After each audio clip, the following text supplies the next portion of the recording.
Hi everyone, welcome back to another episode of The Raw Show with Michael McDonald and a very special guest. We have Nate Bailey in the podcast today. Nate, thanks for being a guest on the show. Hey, thank you for having me. I really appreciate it. Nate is a lead trainer and lead coach inside the Prosperity Revolution. He's built multiple successful businesses in the areas of insurance and real estate starting out. He recently fulfilled his long-term dream of selling his insurance agency to become a full-time coach. And I'm sure we'll dive into a lot of the things that Nate's up to now. But could you share with us, Nate, your background, so where you were born and what it was like for you growing up? Yeah, you bet. So I was born in Milwaukee, Wisconsin, and it was my mom and my dad. I don't know my dad, and he left at a very young age. He left when I was like 1.5, and I'm sure that has affected me in my life and my decisions more than I give it credit sometimes, because I don't often think about him until you just said, like, where was I born and what's my story? But yeah, so my father, my biological father, just has not been there in my life. I think last time I saw him, I was in second grade, and the last time I spoke to him, he called like randomly when I was like 14th or 15th birthday, and we talked a few times then, and then haven't heard from him or seen from him since. But yeah, so I graduated from college. I played football in college, bounced around a few times from college to college, played junior college football, and then went to a few different universities where ultimately I met my wife at the University of Wisconsin-Eau Claire. We ended up moving to Rochester and kind of have been in this area ever since. I joined the military, was a first lieutenant, became an officer in 1999. So just after finishing playing college football, was kind of looking for some direction for that next challenge. And so I decided to join the military and did that. I got married in 2001. Bounced around from job to job, ended up in finding out that I was a good salesman. And so I did a lot of different sales jobs and ultimately ended up in insurance. And right around that same time I got deployed. I got deployed to Kuwait, got attached to a different unit that I wasn't a part of. So when you get deployed, I was in the Army National Guard, and a lot of times units will get deployed, but they don't have enough soldiers so that they start to pull from other units. And so that's what happened to a lot of us. We got pulled into this new unit, this infantry company, and so we got deployed and sent to Kuwait in end of 2005. So I was there for a year, right, and came back, and in 2006 I came back. Like I said, I had been gone. We hadn't had any kids yet. My wife was home working, taking care of the home and taking care of everything that I would normally take care of, plus what she obviously had done on her own. And that's where things started really, I would say, almost downward spiral for me for a while. I came back from deployment, and when you're gone, when you're deployed, you spend a lot of time with your platoon. I was the platoon leader in charge of 42 men, and we would, had our job, our duties that we would do every day, and a lot of time together to talk about what it's going to be like when you get home. What are you going to do when you get home? What are you going to buy when you get home? And it's just, you feel like you're missing out, and the days go really slow. Like when you're home, for my wife, I'm sure time goes a lot faster than when you have a lot of time, in the desert on your own to think about it every single day, right? So yeah. Came home and had a pretty big sense of entitlement, wanting to party and make up for lost time, to jump back into my business that I had put on the back burner for a year, and really, made a lot of bad decisions as far as just not realizing that I would need to reconnect with my wife, that we couldn't just pick right up where we had left off like I thought we could, and just started to create a lot of problems. I put a lot of time into my business and away from my family. And then we started to add kids to the mix. And if you have kids, I think you understand that it doesn't make marriage easier. It really only almost magnifies what's going on in your marriage before then. And so we started to have a lot of issues there, right? Like what, parenting issues, I wasn't open to anything. She wanted to, wanted me to read books or go to classes, all for great reasons, so that we could be amazing parents to our kids. And I was just so resistant to it. I just was not open to any of it. And it just, again, our marriage just really got to a place where we were really, really close to a divorce. And also in this time, like I said, I'm drinking and I'm going out, having fun with friends. And again, it's all kind of coming out of being away for over a year. You get this sense of like, life is short, enjoy it. And that was kind of the mentality I came back with. And but I took it to the extreme, and it really almost ruined me. I wasn't working out when I got back. I was close to 300 pounds. I was literally out of breath, bending over to tie my shoes. And at that point, I'm like, what is going on here, right?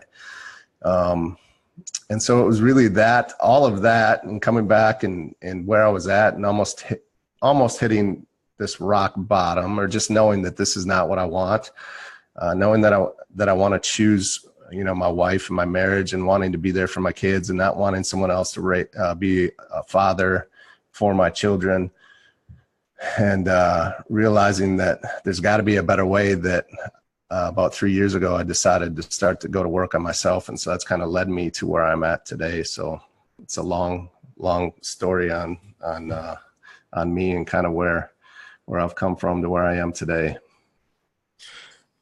Thanks for sharing that, Nate, because it's not often known or not often talked about, I guess, with people that are deployed, and what the lifestyle's like, and coming back to the way things were. I mean, it can't have been easy just for anybody to have that. But then the things that you shared about the parenting aspect, and trying to keep things the way they were, and all those sorts of things, it's not something that a lot of people tend to share. So yeah, thanks for sharing that. Was there a moment when maybe you actually started to tip the balance towards trying to work on yourself? It's as though I'm obviously assuming that there is like a moment or a point when you were like, things started to change, which is something that we all kind of understand. But was there a moment when you started to feel it shift towards the progress that you were making? Yeah. So, life was just really, it was, I don't know what the exact moment was, other than I could just, like I said, I was extremely overweight and out of shape. My marriage was literally like we were on the brink of divorce. It was just what saved myself and my wife and our marriage was the fact that never at one time were we both willing to throw in the towel, right? There were plenty of times where one of us was ready to throw in the towel, but never was there a time where we both were willing to just say screw it and move on.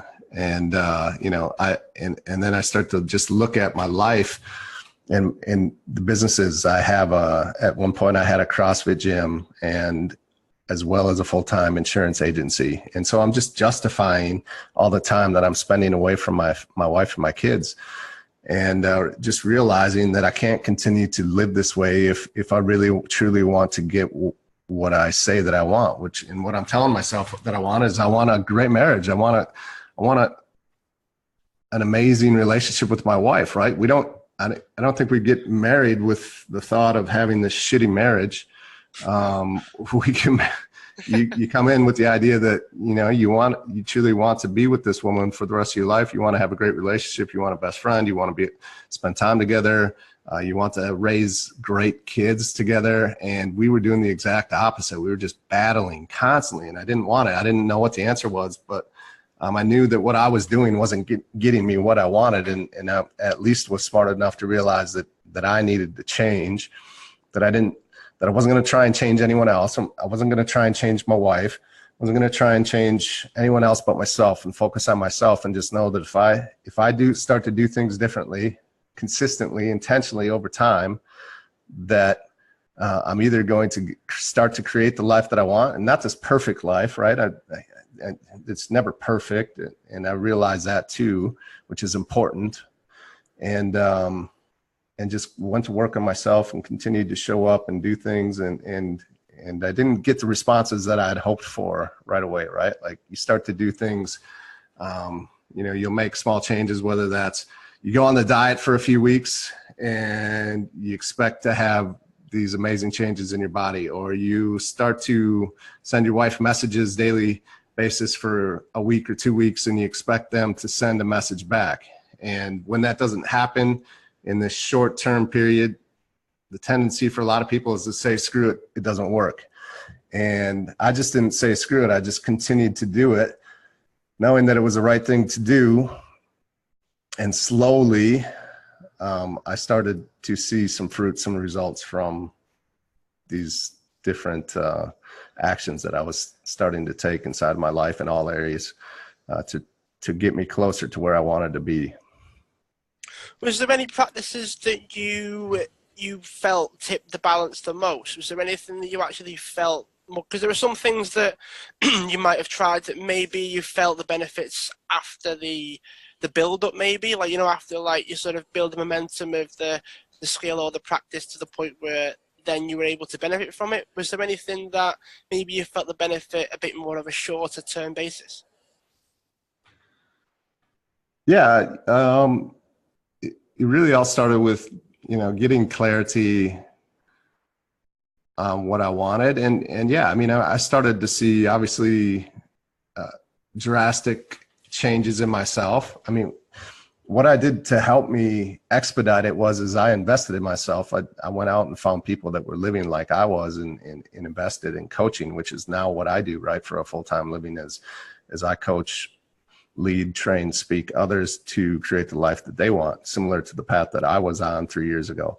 And so, yeah, so I invested in myself, but really I got clear on what I wanted. And as I started to take those actions, so physically, I started to see results a lot quicker, right? Because I was consistent and I stayed on track. I followed the nutrition plan of the coach that I hired, and I started to see results, and people started to take notice. And that feels good when people start to take notice and start asking you questions on how you did it, or this or that. Inside of my business, I knew that I couldn't continue doing what I was doing, which was trying to run and operate a full-time CrossFit gym on top of an insurance agency. And so I got rid of the CrossFit gym, which it wasn't an easy decision necessarily in the moment, but was made a huge impact on my life, not only financially, but inside of my relationships too, because I wasn't gone all the time. And so I started to produce more and inside of the insurance business, and that kind of took off once I let go of the CrossFit gym. But it also impacted how I was showing up at home with my wife and my kids, because I didn't have two full-time businesses that I was trying to operate at the same time.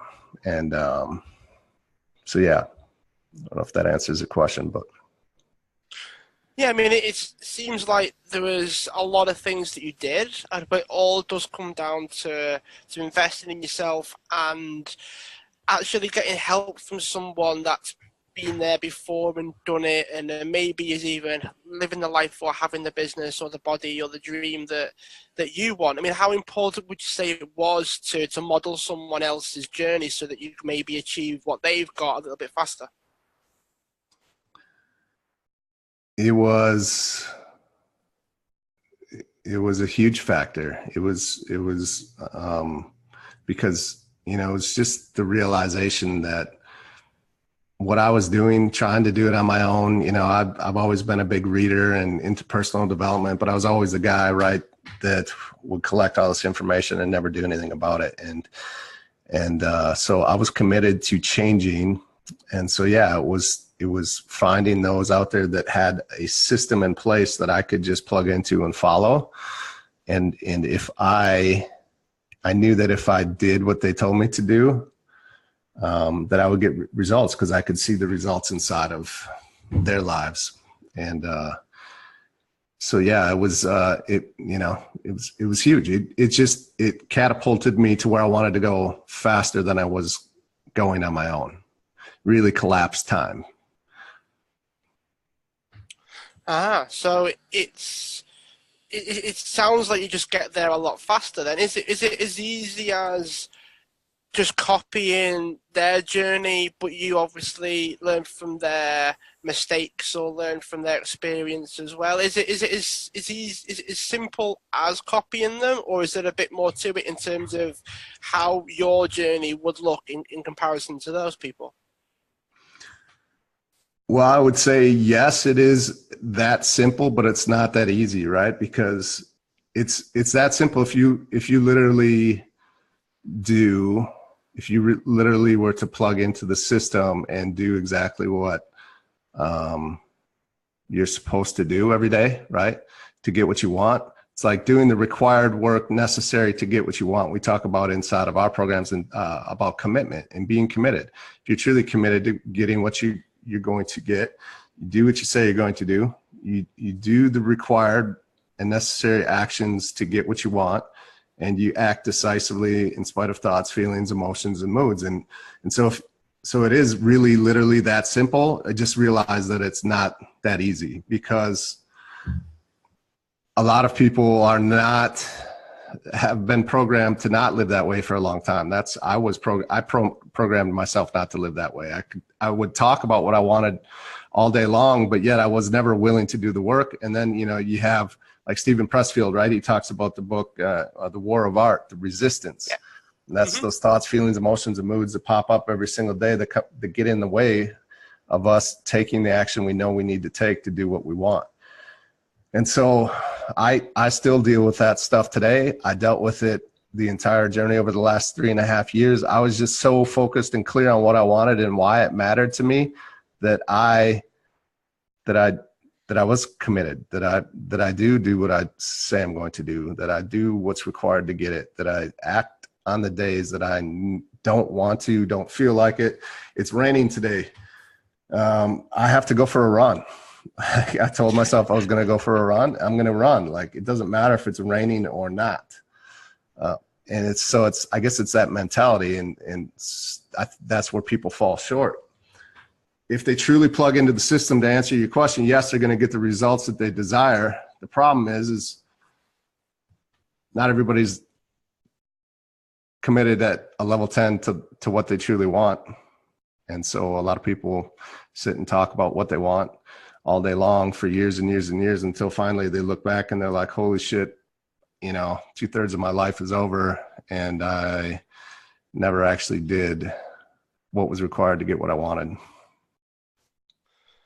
So what would you say to someone then that maybe isn't sure what they are prepared to commit to? So from my sort of understanding is people are very committed to the right things that are important. You mentioned like why things mattered. If you find something that matters to that individual person, they're more likely to be committed. But what if they're not at a place where they really understand what they want to commit to? Like, they're not really sure what matters to them enough to be that committed. Do whatever it takes, go for the run in the rain, and there's so much that can get in the way that sometimes it feels, at least to me, because from my own experience, it's like if it matters, then all the stumbling blocks that can prevent you from doing the thing that you should probably do, because it matters, you'll still do those things. You'll still do the actions because they matter. But there are people out there that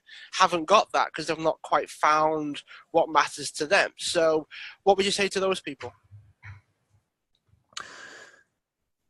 Yeah, I would say if it's important to you, you'll take the time to figure it out. And that's what a lot of the men and women that we work with, they've just never actually taken the time to figure it out. Like, to actually sit down and get clear on what you want, like to get the old journal out and start to write it out. We talk about the path. And so it's deciding what it is that you want, creating yourself in a way that would allow you to see yourself differently, see yourself as someone that could actually be that person, right? When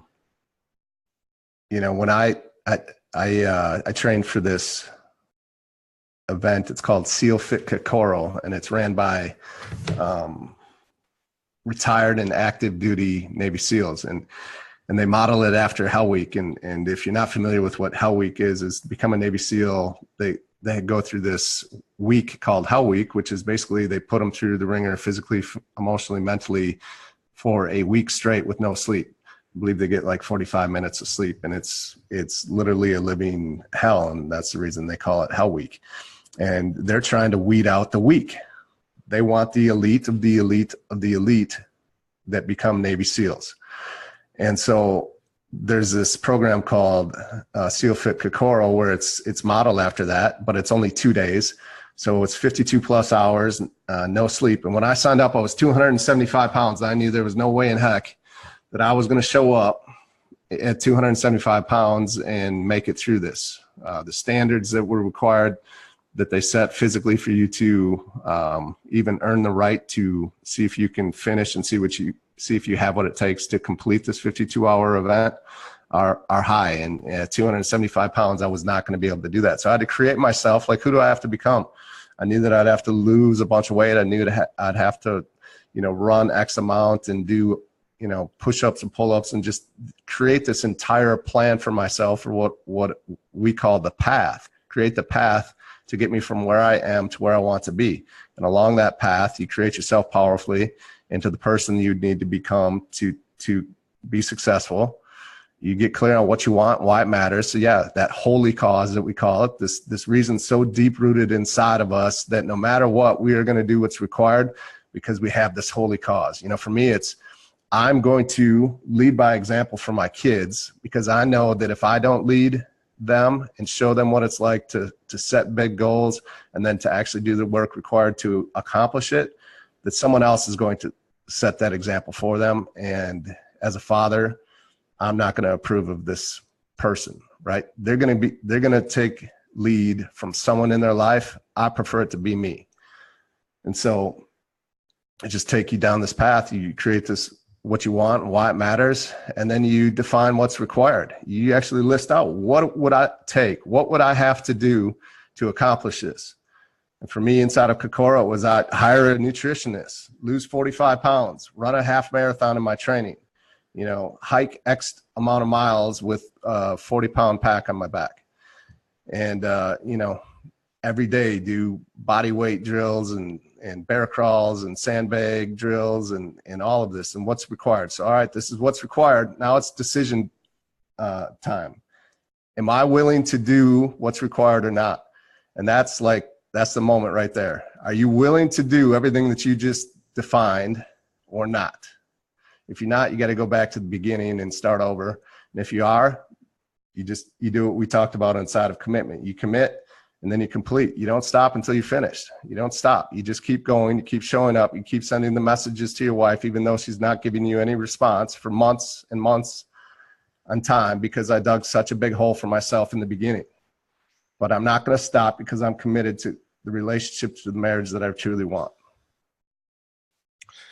Sounds good. I mean, it's one of the things that really stood out for me, at least, was that there are people out there that are very similar to yourself that will figure it out. They will just do whatever it takes because what they want matters to them, whereby it's almost like it doesn't matter what it takes because you'll do it anyway. And then there are people that, as you say, would list out this, what would it take to get there? And then they ask that question of, are you willing to do what's required? Because some people, they have these goals and ambitions, but then when they write out what is required, they then sort of shy away and turn away. Like the idea of going back again and then redoing it. Have you had someone that's had to do that? Had someone that's gone through the process and gone, are you willing to do what's required? And has gone, probably not. And then have they had to go back through it again and do it? I mean, what's that experience like?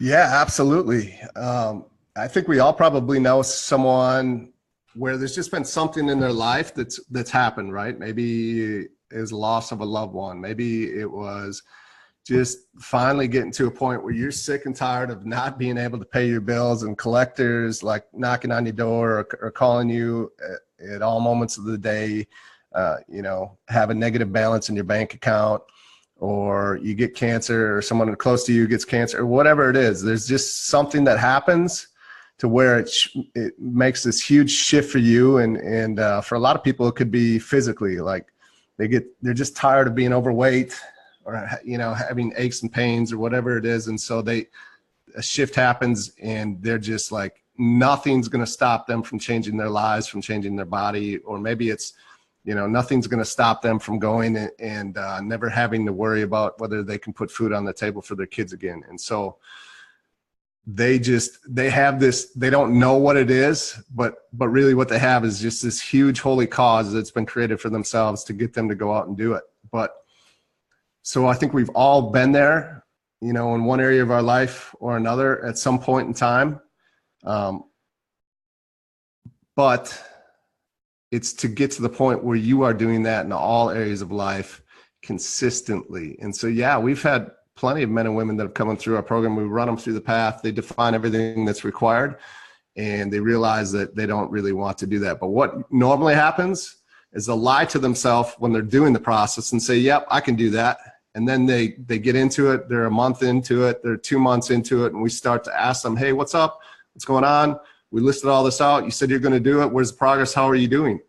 And they start to come up with excuses on why they didn't do it, or why they're not doing it, or why they aren't where they said they would be.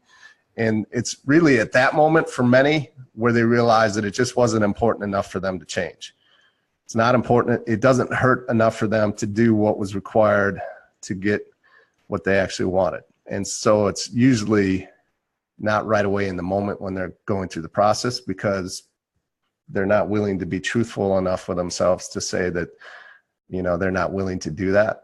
So it's usually comes a week or 2 weeks or a month or 2 months later when they haven't taken the action, and we start to question and call them on it, that they're like, yep, it doesn't mean it. It just doesn't hurt enough for me to do all of this that I listed out. And so that's when we would go back with them and create a new path for them. Yeah, I mean, I can definitely see how that could be the case. I mean, maybe people tend to think that they can do something before they then actually try to do it. Like say, oh yes, okay, I can run 2 marathons, or I can do this extra long Ironman over 24 hours, and they actually get into it and realize how hard maybe it can be, and then they think maybe I can't do it, or maybe it's a case of like they don't keep going before it then starts to maybe get a bit easier, that you start to adapt to the demands of whatever it is that you're trying to do, and then it then becomes easy enough for you to then sort of get to that point where you can keep doing it. Like the consistency tends to get easier to accomplish the more you do it. And I've noticed, at least in my own experience, that there are people that struggle to get to the point when it starts to get a bit easier. But then sometimes it's like the old sort of catchphrase at the moment around people that run their own businesses and people who are entrepreneurs is, not everyone can be an entrepreneur because of how hard it is. But the barrier for entry at the minute is zero, right? And anyone can do it. So at what point would you sort of use that similar analogy along the lines of the barrier to start being low, but then the moment when you feel like you can actually do it and do it well is so far above that there is some people can make the jump or not? Yeah, we talk all the time about just hitting singles, just taking little steps each and every day. If you are barely, making $1,000 a month, it's not logical for you to go out and say that in the next 90 days, I want to create $10 million in revenue inside of my business. Right. But there can be people that will do that. Right. Yeah. I just attempted a 100-mile run, and it was June 2nd, a few weeks ago, and I signed up for it 3 months beforehand. And the furthest I had run before that was a marathon. And that was in 2008 when I did my Ironman.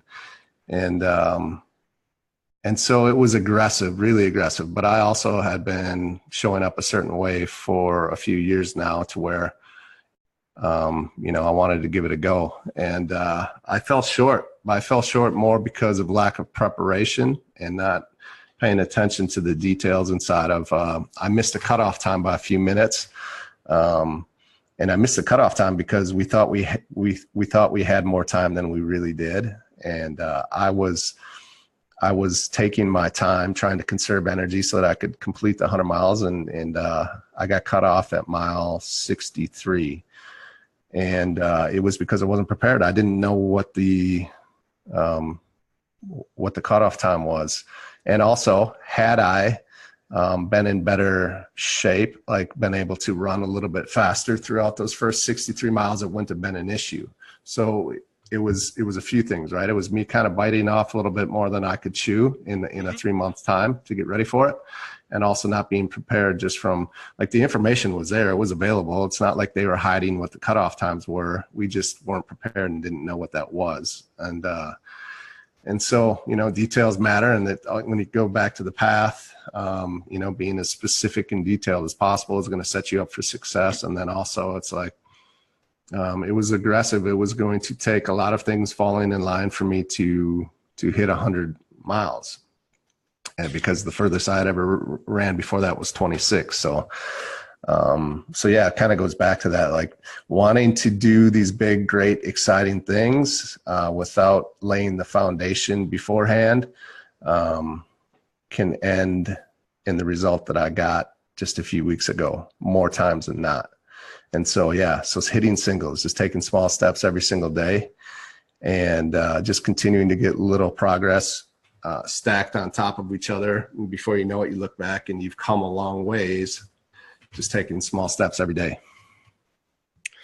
How important is this foundation there? You mentioned making sure you lay the foundation. Is there anything that you can pinpoint that would be within the foundation? So my sort of first instinct are it's almost like character traits or personality traits or certain ways of carrying yourself that might ripple across in no matter what situation you're in.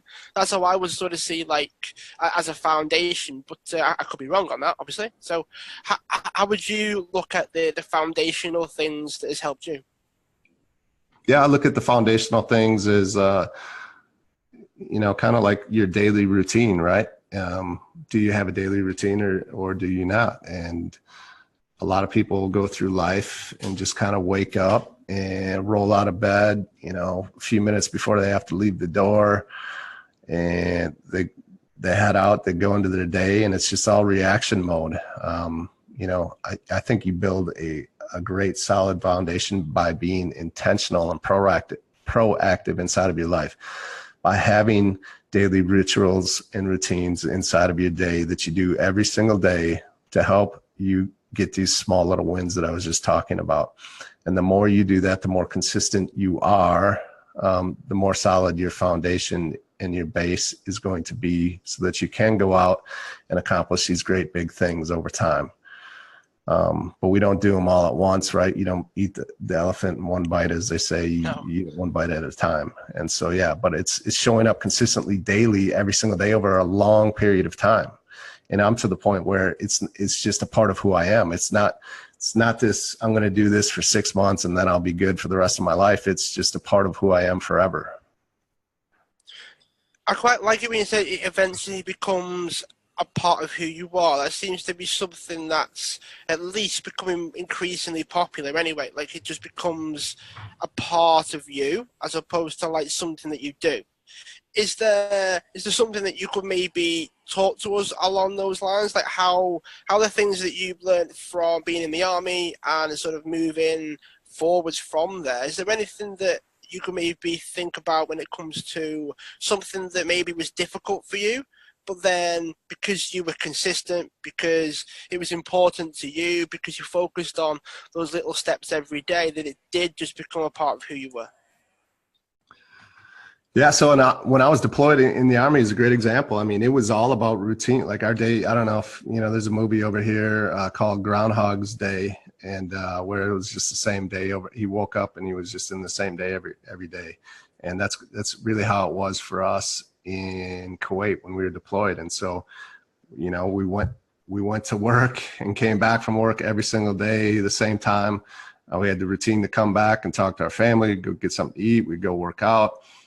Come back, watch a movie or two, and then go to bed and do it all over again, literally for 12 months. And it was just this foundation of these strong routines that led me to being in the best shape of my life coming back from that. And then to go home and to just basically let go of all that and go into the downward spiral that I already talked about. And then to come back, 3.5 years ago when I realized that what was going on wasn't working for me and that I wanted something different, and to plug into the system that I talked to you about really got me back on track to where I want to be. And so, for us, we call our daily ATMs, or actions that matter, just the simple, small steps that we take on a daily basis to set us up for success throughout the rest of our day. So I'm making sure that I meditate every day, that I work out every day, that I move my body basically, that I'm sending and investing in my sending messages and investing in my relationships inside of my marriage and inside of the relationship that I have with my kids, that I'm present with them when I'm with them and not distracted or thinking about work or on my phone. And that and then I'm just taking time for me. I read, or I'll journal, and just for a little bit each and every day. And it just continues to build that foundation for me, to be present and to really be mindful of what it is that I want, to keep that, what I want, the life that I want, the relationships that I want, the money that I want to make, the connection that I desire with my God, and all that together just helps me to stay on the path that I'm on. Because no matter where you're at in life, you can get derailed really easy if you lose sight of it all. Or if you think that you're good and that you got it figured out and that you don't need to do it any longer. It doesn't take long for you to regress back to your old self. Yeah, for sure. I completely echo that. I mean, it seems like the stronger you are, and I guess the more influence you have over yourself and the way that you carry yourself and the way that you think and feel and all those things, it can definitely make you less likely to be derailed, for sure. One of the things that stands out for me, at least, just while we've been talking over the past maybe half an hour now, is the fact that you focus quite a lot on yourself physically as well. So you do all the endurance events. You mentioned Ironmans and things before we started the recording. So you seem to spend a lot of time working on yourself physically, whether that be strength or endurance or otherwise. How important would you say that was? So I'm conscious that we're moving sort of into a different part of our conversation now. So we're kind of moving away from the mental side a little bit and talking a bit more about the physical. But how important would you say that was, and what sort of benefits would you say that you've derived from it over time? Yeah, I would say, for me, that in a way, it's kind of my driver, right? Like the physical piece, the having something to train for, a reason for me to get up and get out and work out every single day and to push myself. And I see it really carry over to the other areas of my life. And I do, I sign up for events that are extremely physically challenging. I signed up again for another 100-mile race because I wasn't successful here a few weeks ago, and coming up July 28th. And it, again, for a few reasons. Number one, I want to go out and finish what I actually said I was going to do. Number two, it scares me a little bit to go out and attempt these big events and big feats. And it also forces me to, if I want to be successful, to go out and put the work in so that I can accomplish it.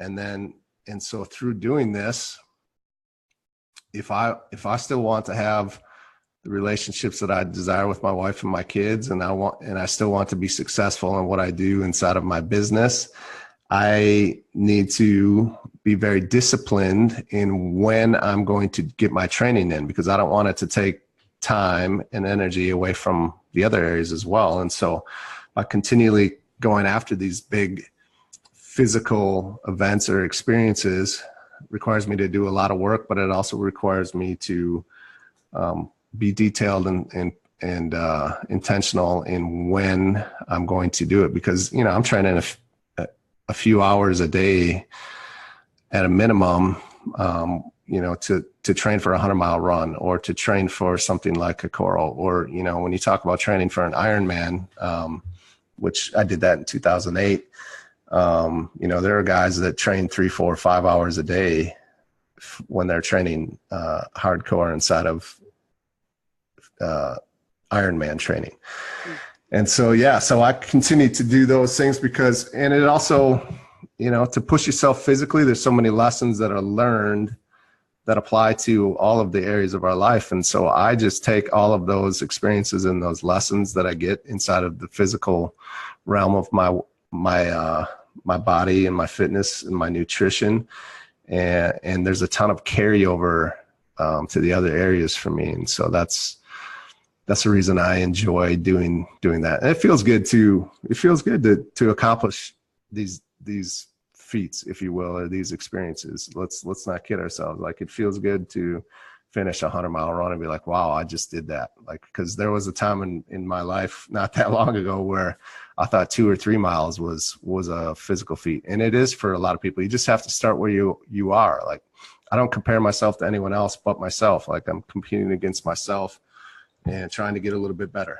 And so, yeah, that's the purpose behind why I continue to push and sign up for these big events physically, is because, you know, there's a lot of carryover for me into the other areas of my life as well. What sort of areas do you notice it carry over into? So I'm someone that exercises quite a lot as well. So I know I've got my own views on this, but what sort of areas would you say the physical side carries over? And what's your, because you probably do a lot more than most in terms of the physical. So is it a benefit to doing more? Like, is it a benefit to go from like 50 miles to 100 miles? Is it a benefit from training 3 or 4 times a week or 5 times a week to training every day or twice a day? Is there a benefit that you get, like almost like the more that you do it? And would you say the carryover was more as well? I know there's like 3 or 4 questions in that, so I suppose you should tackle them as much as you want. Yeah, so I definitely think that there's a point of diminishing return, right? Like, I don't know necessarily that you would have to go from 50 to 100. And some would probably argue that, you know, the training that could be required for 100-mile, depending on how competitive you're trying to be, long-term might not be great for your body. I've always been one to kind of live by the less is more inside of physical training. Number one, because I don't want to work out 4 to 5 hours a day. Like I said, I do want to spend time with my wife and my kids. I do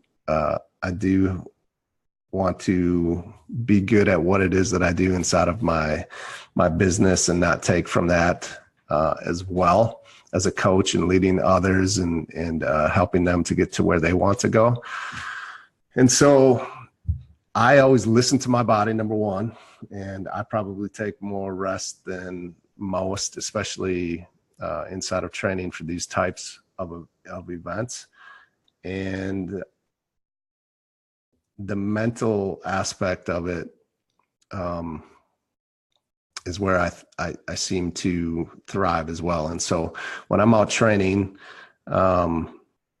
you know, I'm kind of seeking the pain and discomfort, because I know that on the other side of the pain is really what we call the prize or the paradise. It's what we want. And so we need to do hard things every single day to get what it is that we want.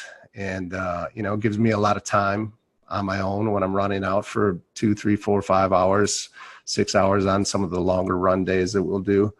There's a lot of time for me to connect to God, connect to myself, and just listen and be in my own head with my own thoughts, and gives me space so that I can be present when I'm in conversations inside of my business, when I'm having conversations with my wife or my kids. So there's all of that carryover there as well.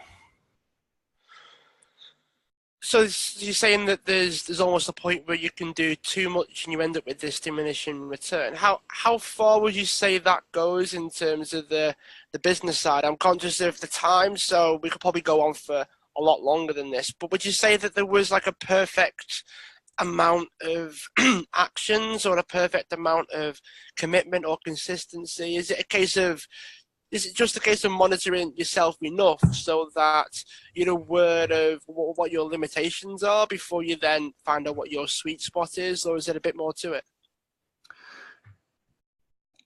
Well,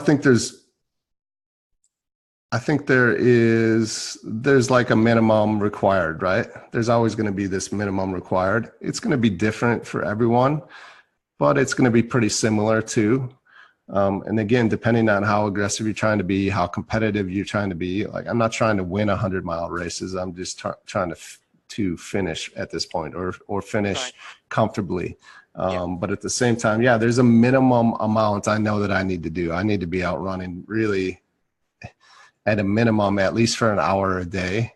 And then, inside of the running world, you start to find out that most runners will run an hour to 2 hours a day. And then they're doing a long run every week, 4, 5, 6 hours. And so I kind of look at those as like the minimums, right? And at the same time, being in tune with your body and just listening, that's the hardest thing for people to do, is especially when you're new and you're fresh, is you see results early because it's so new and so fresh that, yeah, of course you lose 10 or 20 pounds within the first month because you're making drastic changes in how you eat. Or of course you're going to get strength gains really fast in the beginning, and they're going to start to, top off once you've been doing it for a while because it's so new.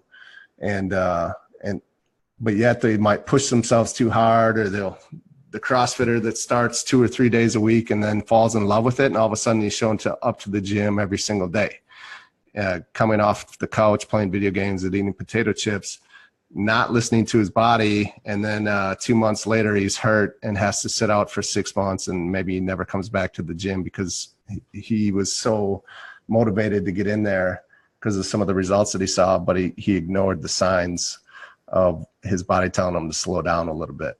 And so, it's just hard for people to slow down, and I can understand that, because I'm a competitive guy. I've always been in athletics, been active for most of my life. And it's, we think that the gains are going to go away like overnight if we take a day off. And so it's really just trusting the system and the process for me, and listening and being okay with it. What we say is, I have nothing about it. If I have to take a day off, it's okay. And really it's going to benefit me in the long run. So it's easier said than done, but yeah, truly listening to your body and easing back or taking a day off when you think you need to. All right, sounds good. Well, we are getting close to the end now, so we probably have maybe 2 or 3 more questions. But before we get to those, if someone wanted to find out a bit more about you and the programs that you've got going on, this is your chance to share website links and social media as well. So, Nate, you can go for it. Yeah, so you can find out more about me and the programs that I'm a part of inside of what we say Man Wealth, Shield Maiden, and Pro Rev Live at NateBaileySpeaks.com. You can also go check out ProRevLive.com to check that out as well. That's in Dallas, Texas, coming up October 25th through the 27th. And it's a powerful experience. And it lays out all the principles that we live by, the path that I was talking about just here inside of this podcast, and how we live intentionally every single day. We go through everything and don't hold anything back inside of those 3 days. It's a powerful experience. And so I'd encourage anyone that's interested to check that out, ProRev.com, ProRevLive.com. No problem. Yeah, I'm sure a lot of people will be at least interested to find out a bit more about that. All right, last question for you, and I ask everyone this, so we've had some funny answers all the way to serious, and it doesn't have to be related to what we've said, so it could be anything at all. And the question is, what would you like the world to know about you that it doesn't already know?